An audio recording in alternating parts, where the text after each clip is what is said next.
എന്താണ് ദീനെ സംബന്ധിച്ച വിവരം എന്ന് നിങ്ങൾക്ക് മനസ്സിലാക്കാൻ കഴിയും. ഞാൻ പറഞ്ഞു, അഥവാ നിങ്ങളെടുത്ത് മുടി ഷറഫാക്കപ്പെട്ട മുടി ഉണ്ട് തന്നെ വെക്കുക, എന്നാ ഞങ്ങൾക്ക് അങ്ങനെ പറഞ്ഞാൽ മതി. ഈ കൊണ്ടുവന്ന ആള് കിട്ടിയ ആള് ശരിയല്ല എന്ന് മാത്രം പറഞ്ഞാൽ മതി. അതിന് ഞങ്ങൾ നിങ്ങളെടുത്ത് ഉള്ളത് ശരിയല്ല എന്ന് പറയേണ്ട കാര്യമില്ല. അതിന്റെ ആവശ്യമില്ല. അതൊരു പണ്ഡിതോചിതമായ കാര്യമല്ല. ഞങ്ങൾ അങ്ങനെ ചെയ്യുന്ന കൂട്ടരുമല്ല. അതിന് കണക്കായിട്ട് ഞാൻ പറഞ്ഞത് എന്താ, ലോകത്ത് ഈ ഷെയർ മുബാറക്കിന്റെ കൂട്ടത്തിൽ ഏറ്റവും അധികം ഷെയർ മുബാറക്ക് കിടക്കുന്നത് തുർക്കിയിലാണ്, മുസ്തഫ കമാലിന്റെ നാട്ടിലാണ്. മുസ്തഫ കമാൽ എന്ന് പറഞ്ഞാൽ തുർക്കിയും അടക്കം. ഇന്ന് തുർക്കിയുടെ സ്ഥിതി എന്താണെന്ന് എല്ലാവർക്കും ചരിത്രം വായിക്കുന്ന മുഴുവൻ ആളുകൾക്കും പത്രം വായിക്കുന്ന ആളുകൾക്കും അറിയാം.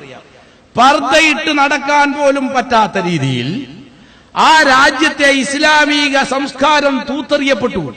ആ രീതിയിൽ തുടച്ചു നീക്കപ്പെട്ടു. ഇതിന്റെ ആള് മുസ്തഫ കമാലാണ്. എല്ലാ പരിഷ്കരണവും ദീനിൽ വരുത്തിയ ആള്. അയാൾക്ക് മഹത്വമുണ്ടോ? തുർക്കിയിൽ മുടിയുണ്ടെന്ന് വിചാരിച്ചിട്ട് അയാൾ അധീനതയിൽ എന്ന് ഞാൻ പറഞ്ഞപ്പോ അത് തുർക്കിയിലാണ് ഏറ്റവും അധികം മുടി എന്ന് ഓരോന്നും നോക്കി മറുപടി പറയാൻ കാത്തു നിൽക്കുന്ന ചില ആളുകൾ, ഒരു അബ്ദുറഹ്മാൻ മുസ്ലിയാർ എനിക്ക് മറുപടി പറഞ്ഞു, അതൊന്ന് തുർക്കിയിലാണ്. മുടികളിൽ ഏറ്റവും കൂടുതൽ മുടി കിടക്കുന്നത് തുർക്കിയിലാണ്, മുസ്തഫ കമാലിന്റെ സ്ഥലത്താണ്. ഏറ്റവും കൂടുതൽ മുടിയുള്ളത് തുർക്കിയിൽ മുസ്തഫ കമാലിന്റെ സ്ഥലത്താണ് അയാൾ പറയാറ്. ഞാൻ ചോദിക്കുന്നത് അത് ഏത് കിതാബിലാണ് ഉള്ളത്? അതിനെന്താ സനദ്? ഏറ്റവും കൂടുതൽ തുർക്കിയിലാണ് മുടിയുള്ളതെങ്കിൽ അതിന്റെ സനദ് എന്താണ്? ഏത് കിതാബിലാ ഉള്ളത്? അവിടെ എത്ര മുടിയുണ്ട് പറ. 35 മുടി. 35 മുടി സൂക്ഷിച്ച സ്ഥലം എന്റെ കയ്യിൽ കിതാബിനുണ്ട്.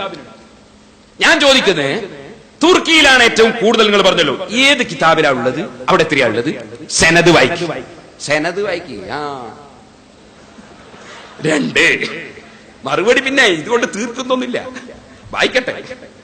അടുത്തത് ഞാൻ പറയാ, കുസ്തന്തീനിയ 34 മുടി. ഞാൻ നേരത്തെ പറഞ്ഞ 35 അത് തിരിച്ചു. 34 മുടി. അല്ലാഥാറുൻ നബവിയ അഹ്മദ് തൈമൂർ ഗ്രന്ഥം നോക്കിക്കോ. നിങ്ങൾ പറഞ്ഞു കഴിയാന്ന് പിന്നെ ചോദിക്കണ്ട, ഇപ്പൊ തന്നെ പറഞ്ഞു. എന്റെ മുസ്ലിയാരെ, ഇമാതിരി പൊട്ടപ്പോയത്തോ ഇനിയെങ്കിലും പറയണം. മൊയ്ലാന്മാരെ പറയിക്കുന്നത് ഞാൻ സത്യത്തിൽ വിചാരിച്ചത് ഇയാൾക്ക് കുറച്ച് വിവരം ഉണ്ടെന്നുള്ളൊരു മതിപ്പനക്ക് ഉണ്ടായിരുന്നു. ഈ കുസ്തുന്തീനിയ എന്ന് പറഞ്ഞത് തുർക്കിയാണ്. ഒരാള് പറയാ താജ്മഹൽ ഇന്ത്യയിലാണ് എന്ന് ഞാൻ പ്രസംഗിക്കുക, അതിന്റെ ക്ലിപ്പിടുക, എന്നിട്ട് പറയാ ആരാ പറഞ്ഞേ താജ്മഹൽ ഇന്ത്യയിലാന്ന്? ആരാ പറഞ്ഞേ? ഡൽഹിയിലാണ്, ആഗ്രയിലാണ്. കോൺസ്റ്റന്റിനോപ്പിൾ എന്ന് പറയുന്ന കുസ്തുന്തീനിയ തുർക്കിയിലാണ്. അത് എനക്ക് മറുപടിയല്ല, എനക്ക് അനുകൂല. സമ്മതിച്ചു ഏറ്റവും കൂടുതൽ മുടിയുള്ളത് തുർക്കിയിലാണ് എന്ന് സമ്മതിച്ചു. അല്ലെങ്കിൽ ഇത് സനദിന്റെ ഈ പറയുന്ന പ്രധാന കാര്യത്തിന് ബന്ധിച്ച കാര്യമല്ല. ഞാനത് പറഞ്ഞു എന്നേ ഉള്ളൂ. അതിനെ ഗണ്ണിക്കാൻ ശ്രമിച്ചു. എന്നാ അതുകൊണ്ടും തീർന്നില്ല. എത്രയാ പറഞ്ഞേ? 34. ആദ്യം 35 പറഞ്ഞു, പിന്നെ 34 പറഞ്ഞു. തിരുത്തിക്കോ, 35 തിരുത്തിക്കോ, 34 തിരുത്തിക്കോ. രണ്ടും അല്ല നിങ്ങൾ പറഞ്ഞ കിതാബിലുള്ളത്. സലാസം 40 ഷഹറത്തൻ തന്നെ. സലാസം 40 എന്ന് പറഞ്ഞാൽ 34 അല്ല മൊയിലാറെ, 43 അപ്പൊ തലക്കുന്നേ തുടങ്ങിക്കോ. 1ാം ക്ലാസ് മുതൽ 1 2 3 4 5 6 7 അങ്ങനെ അങ്ങ് 100 വരെ എണ്ണി പഠിക്കുക. എന്നിട്ട് പോരെ എന്നെയും ബഹാവത്തിയും പോലാറി അറബി പഠിപ്പിക്കുന്നത്? പോരെ? അതുപോലെ സലാസം 40 എവിടെ പഠിച്ചെന്നറിയോ? ഈ കിതാബ് അത് ഒന്ന് അദബ് കേട്. ആ അദബ് കേടിന്റെ കൂടെ മുഹമ്മദുൽ ഖാമിസിന്റെ അടുത്ത്, മുഹമ്മദ് ഖാമിസ് മുഹമ്മദ് 5 എന്നല്ല, അത് കഴിഞ്ഞിട്ട് മുഹമ്മദുൽ ഖാമിസിന്റെ അടുത്ത് സലാസം 40 ഷഹറത്തൻ മഹ്ഫൂദത്തൻ മഅൽ അമാനത്തിൽ മുബാറക എന്ന് പറയുന്നുണ്ട്.